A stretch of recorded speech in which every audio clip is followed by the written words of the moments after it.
अस्सलामुअलैकुम बिस्मिल्लाहिर्रहमानिर्रहीम। Dear friend, welcome back to my channel. Dear student, जैसे कि प्रीवियस वीडियोस में हम लोगों ने CSS एसए 2023 के पेपर में से 5 वीडियोस में 5 मुख्तलिफ जो ऐसे थे, टोटल 10 होते हैं आपको पता पेपर में। तो मैं आपसे पेपर दोबारा शेयर कर देता हूँ। तो दोस्तों, हमने स्टार्ट लिया था people have become overly dependent on technology. ये हमारा सबसे पहली वीडियो थी। अभी तक आपने नहीं देखी तो ये ज़रूर देखिएगा। उसके बाद हमने बॉयज़ जो टॉप ट्रेंड रहा इसको किया।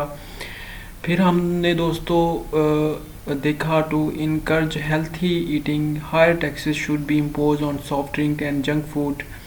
इसी तरह दोस्तों हम लोगों ने फिर इसके अलावा the one who uses forces is afraid of reasoning, ये वाला ऐसे किया।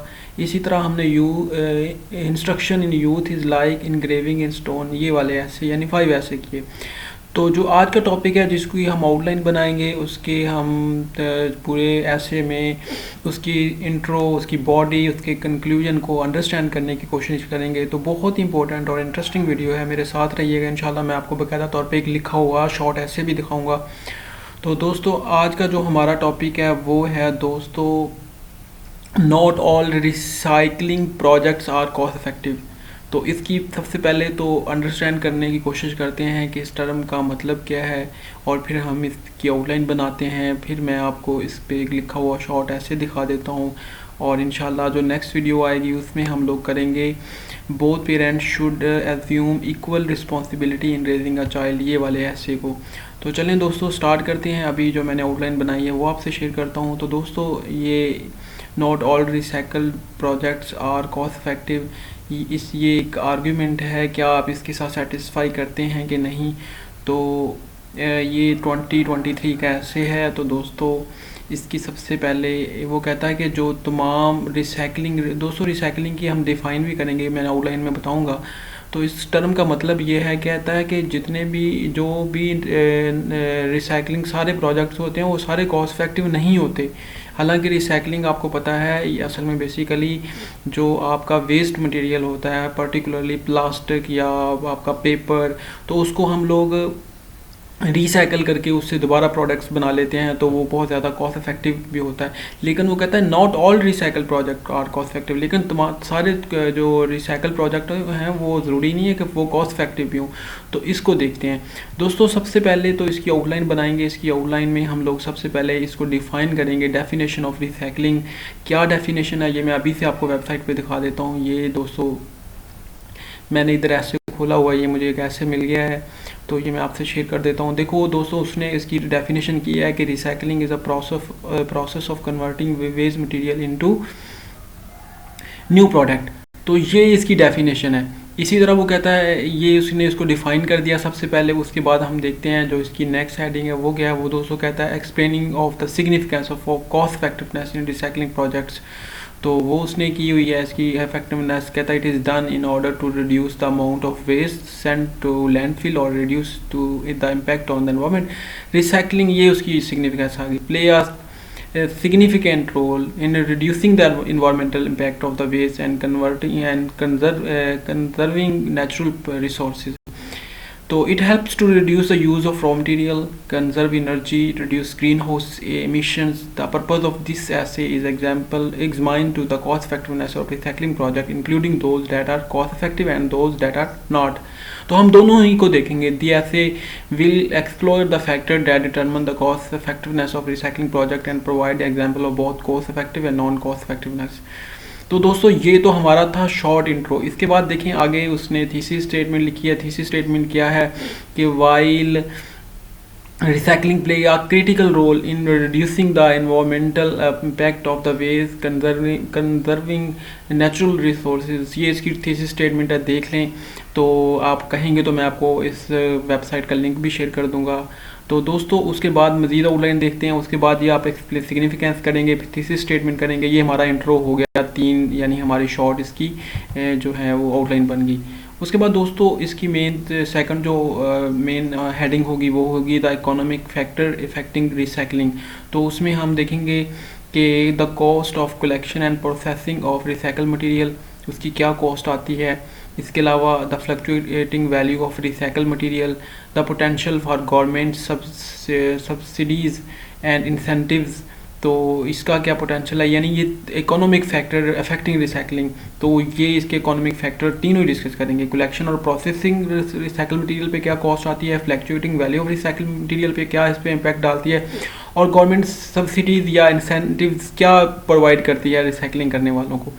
उसके बाद दोस्तों जो इससे अगली हेडिंग होगी हमारी वो ये होगी कि हम देखेंगे इसमें कि जो मेन उसने हेडिंग बनाई है वो दोस्तों है the environmental factor affecting recycling. हाँ, इसके बाद हम पहले इकोनॉमिक फैक्टर अफेक्टिंग रिसाइकलिंग, अब हम इन्वायरमेंटल फैक्टर अफेक्टिंग। तो पहले सबसे पहले इन्वायरमेंटल में impact of recycling on green house gases emission and energy consumption, potential for reducing waste and conserving resources the अच्छा दोस्तों, ये तो थे इसके मतलब इसके इकोनॉमिक फैक्टर अफेक्टिंग रिसाइकलिंग है और इन्वायरमेंटल है। इसके बाद हम देखेंगे इसके the challenges and limitation of recycling program. तो उसमें सबसे पहले impact of contamination and low quality recycle material का एक इम्पैक्ट है कि आपको कॉस्ट ज़्यादा लग रही है और आप जो क्वालिटी मटेरियल इकट्ठा कर रहे हैं वो बहुत ही लो क्वालिटी है और कंटामिनेशन उसमें है। Difficulty in achieving wide spread public participation, और उसको मतलब इतनी पब्लिक में और इतनी ज़्यादा आबादी और इतने एरिया में आपके लिए उसको इकट्ठा करना मुश्किल है। The potential for over estimating the economic and environmental benefit of recycling. तो ओवर एस्टिमेटिंग मतलब भी जो है वो उसमें भी दुश्वारी आती है। तो अल्टरनेटिव टू ट्रेडिशनल प्रोग्राम, क्या अल्टरनेटिव भी आप प्रोवाइड बताएंगे उसको कोई, इसको अगर इस तरह देखा जाए तो ये मतलब इससे इस तरह इसको हैंडल किया जा सकता है। तो दोस्तों अल्टरनेटिव उसने जो डिस्कस किए हैं वो हैं जी, सबसे पहले the potential for innovative approach to waste reduce and management. तो एक तो इनोवेटिव अप्रोचेज यूज़ करनी चाहिए टू वेस्ट रिडक्शन मैनेजमेंट को। The importance of reducing waste at resources करनी चाहिए। The potential for local and community based initiative लेने चाहिए कि आप पोटेंशियल लोकल और कम्युनिटी बेस पे इस प्रोजेक्ट को लेके जाएं। Importance of recycling at resource में बताएं।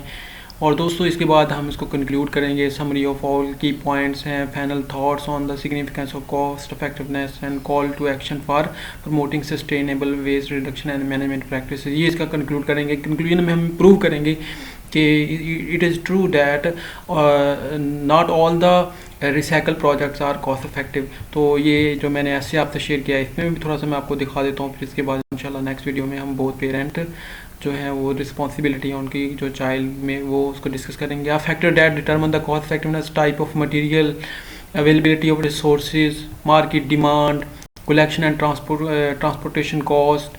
और उसके बाद दोस्तों है example of cost effectiveness recycling project, जो हम लोगों ने आउटलाइन में देखी हैं चीज़ें। Recycling project that are not cost effective, उसमें सबसे फैक्टर कौन कौन से हैं। लो मार्केट डिमांड हो सकती है, हाई कलेक्शन ट्रांसपोर्ट कॉस्ट हो सकती है। फिर दोस्तों complexity of the recycling process में हो सकती है, लो क्वालिटी रिसाइकल मटेरियल हो सकता है। Example of non cost effectiveness recycling project की है, ग्लास रिसाइकलिंग है, इलेक्ट्रॉनिक वेस्ट रिसाइकलिंग है, कार टायर रिसाइकलिंग है, पेट बोतल रिसाइकलिंग है। इसके बाद हम इसको कंक्लूड करेंगे कि this has explored the cost effectiveness reducing project including factor that determine the cost effectiveness and example of both cost effective and non cost effective projects. तो ये देख लीजिएगा, मैं आपको अगर कहेंगे तो लिंक शेयर कर दूंगा। तो दोस्तों आई होप कि आपको काफ़ी अंडरस्टैंडिंग होगी कि इसमें इसकी आउटलाइन कैसे बनानी है। मैंने आपको प्रीवियस वीडियोज़ में भी ये बताया कि आपकी आउटलाइन हमेशा फ्रेजल फॉर्म में होनी चाहिए। जो आपकी आउटलाइन है वो कम्प्लीटली आपके टॉपिक से लिंक करती हो। हर आउटलाइन का जो पॉइंट है वो क्योंकि आपकी आउटलाइन ही आपका सबसे जो पहला इंट्रोडक्शन होता है आपके ऐसे का और आपका भी। तो जितनी अच्छी आउटलाइन बनेगी, जितनी अच्छी फ्रेजल फॉर्म में लिखेंगे, कितना अच्छा आप कंटेंट लिखेंगे, उतना ही आपके ऐसे पे अच्छा इम्पैक्ट पड़ेगा। तो आई होप कि ये वीडियो आपके लिए काफ़ी हेल्पफुल होगी। अपना ख्याल रखें, इंशाल्लाह नेक्स्ट वीडियो में मिलते हैं। अल्लाह हाफिज़, अल्लाह निगहबान। और वीडियो अच्छी लगी तो प्लीज़ लाइक करें, चैनल को सब्सक्राइब करना मत भूलें। फ़ी मानिल्लाह, अल्लाह हाफिज़।